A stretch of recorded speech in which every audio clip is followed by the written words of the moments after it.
Ladies and gentlemen, this clear success in terms of sales has its secrets and lays its foundation in the quality of our products and in the diversity of our offer.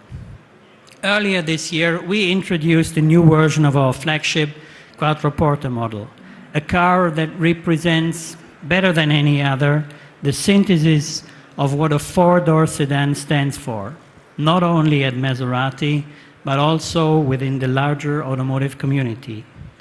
And at around the same time of the Quattroporte Award Edition debut, the Grand Cabriolet, Maserati's first ever four-seater convertible, began to reach the showrooms worldwide.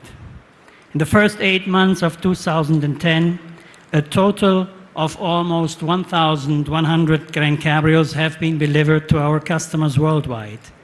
And I'm very happy to report that the enthusiastic reaction which we had with you, ladies and gentlemen, from the press, saluted our first convertible from the very first moment it was introduced, is completely mirrored in a total consensus experienced by our customers.